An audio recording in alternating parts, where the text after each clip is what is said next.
आदरणीय care taker sir, sergeant, senior cadet तथा मेरे सहपाठी, आप सभी को हार्दिक शुभकामनाएं। मैं cadet Sahendra Kumar, 55 Uttar Pradesh battalion NCC PSIT Kanpur से हूँ।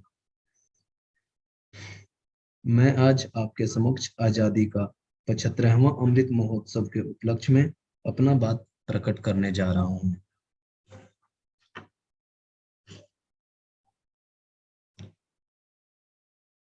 हमारा टॉपिक है डिफेंस अचीवमेंट्स, यानी कि सैन्य उपलब्धियां।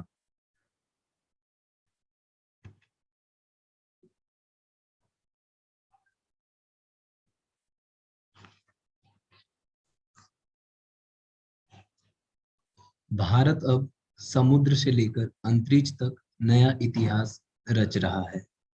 जल, थल तथा नभ में भारत की भूमिका विश्व को नई राह दिखा रही है। क्लाइमेट चेंज से लेकर कौशल विकास का रोल मॉडल बन रहा है। भारत का भरोसा अब सपने दिखाने में नहीं, उसे साकार करने में है। हमें भारतीय होने पर गर्व करने के लिए भी बहुत सी उपलब्धियां भी छोड़े जा रहे हैं, जो हमेशा नई उम्मीदों को ऊर्जा देती रहेगी।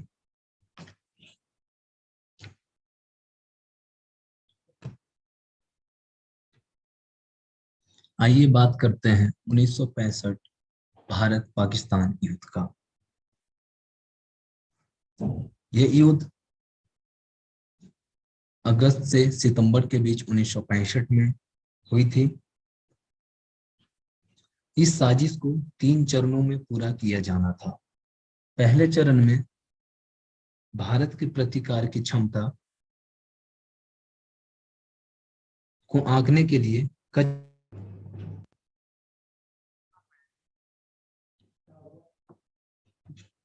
इस साजिश को 3 चरणों में पूरा किया जाना था। पहले चरण में भारत के प्रतिकार की क्षमता को आंकने के लिए कच्छ में हमला किया जाना था। दूसरे चरण में कश्मीर को हिंसा के जरिए स्थिर कर भारत की पकड़ को कमजोर करना था।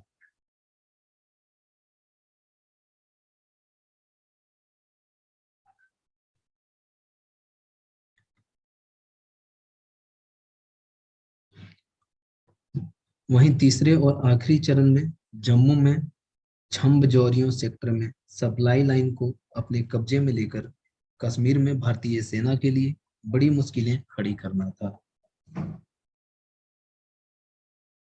इन साजिशों को पूरा करने के लिए पाकिस्तान ने तत्कालीन सैन्य शासक और सेना प्रमुख अख्तर मलिक ने मिलकर ऑपरेशन जिब्राल्टर और ऑपरेशन ग्रैंड स्लम की रूपरेखा तैयार की थी। इन दोनों ऑपरेशन में पाकिस्तान को न केवल मुंह की खानी पड़ी, बल्कि फिर दिखाकर भागने के लिए मजबूर होना पड़ा।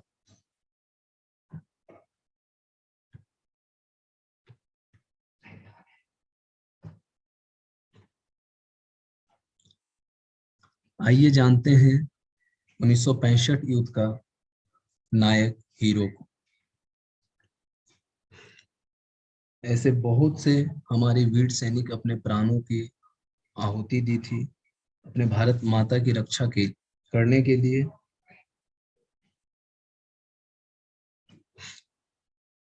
पर इनमें से कुछ हैं जो युद्ध के पहले दिन भारतीय सेना के 7 महावीरों ने इतिहास रच दिया। इनमें से 2 ऐसे भी थे जिन्होंने देश के लिए अपने प्राणों का सर्वोच्च बलिदान दे दिया। भारतीय सेना के इन 7 महावीरों को अद्भुत साहस, युद्ध कौशल और नेतृत्व क्षमता के लिए महावीर चक्र से सम्मानित किया गया।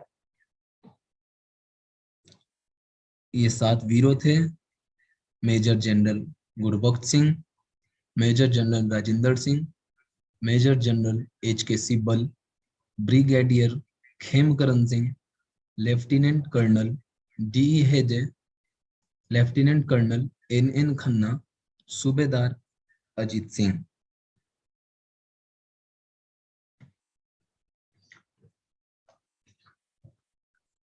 अब बात करते हैं दूसरी उपलब्धि का, जो कि है 1999 कारगिल युद्ध।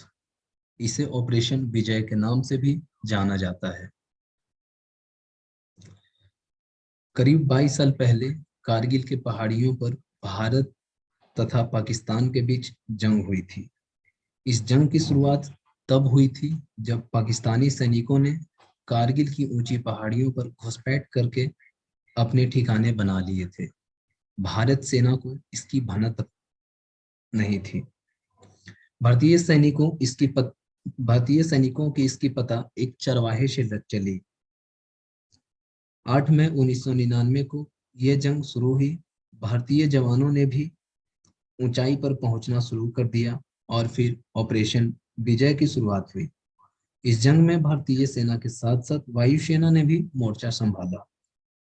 भारतीय सेना के साथ एक दिक्कत ये भी थी कि वो नीचे थे और घुसपैठियों ऊंचाई पर थे, लेकिन उसके बावजूद भारतीय सेना उन्हें खदेड़ती चली गई और 26 जुलाई 1999 को कारगिल में भारतीय तिरंगा लहराया दिया गया। 26 जुलाई 1999 को उस वक्त के प्रधानमंत्री अटल बिहारी वाजपेयी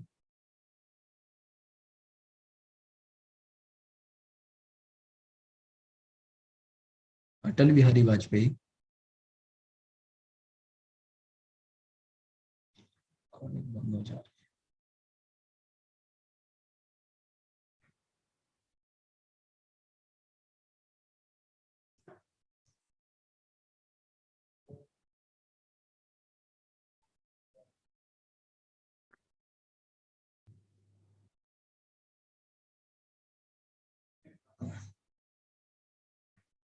26 जुलाई 1999 को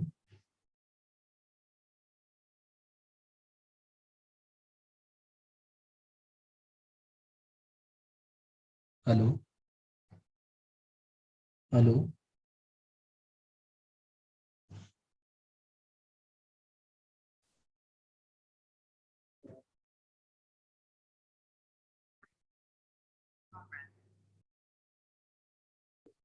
26 जुलाई 1999 को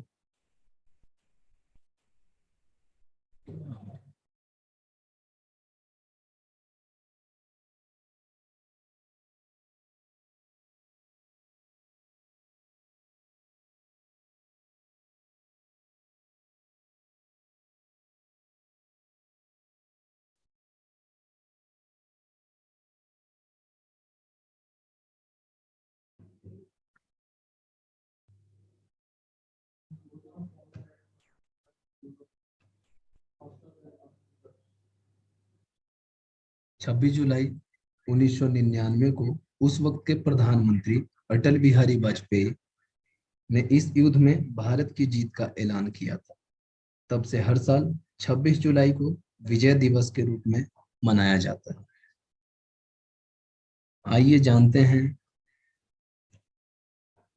कारगिल के हीरो को। सबसे पहला नाम कैप्टन विक्रम बत्रा, जो कि 13 जम्मू और कश्मीर राइफल से थे।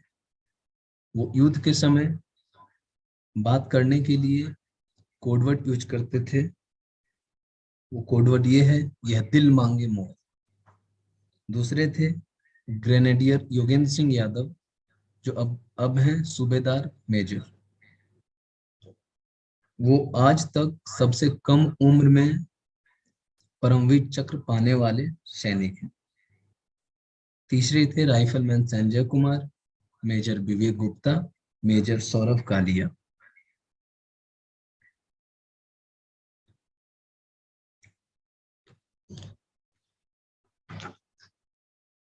अब बात करते हैं तीसरी उपलब्धि की, जो कि पुलवामा हमला। 14 फरवरी 2019 को जम्मू श्रीनगर राष्ट्रीय राजमार्ग पर भारतीय सुरक्षा कर्मियों को ले जाने वाले सीआरपीएफ के वाहनों के काफिले पर आत्मघाती हमला हुआ, जिसमें 45 भारतीय सुरक्षा कर्मियों की जान गई थी। यह हमला जम्मू कश्मीर के पुलवामा जिले के अवंतीपोरा के निकट लेथपोरा इलाके में हुआ था।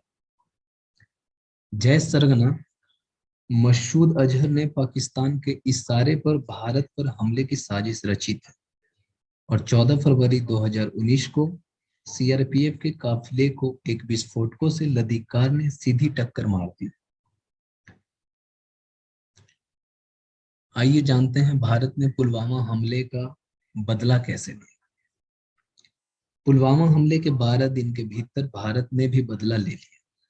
वायुसेना ने पाकिस्तान के भीतर बालाकोट में आतंकियों के ठिकानों पर सर्जिकल स्ट्राइक की और उन्हें ध्वस्त कर दिया। इस हमले में जैश का कैडर काफी तबाह हो गया और 300 के करीब आतंकी मारे गए थे। इसके बाद भी सुरक्षा बल नहीं थमे और कश्मीर में छिपे साजिश में शामिल आतंकियों को चुन चुनकर सफाया किया। यार क्या हो रही है।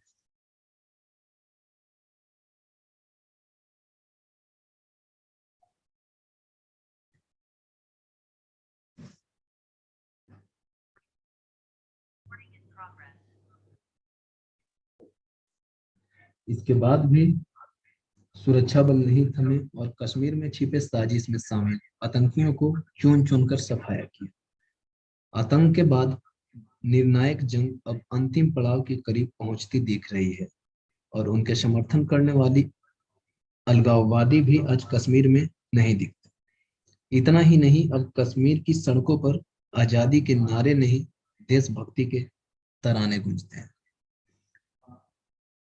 इन्हीं छंद शब्दों के साथ मैं अपने वाणी का विराम देना चाहता हूँ। जय हिंद, जय भारत।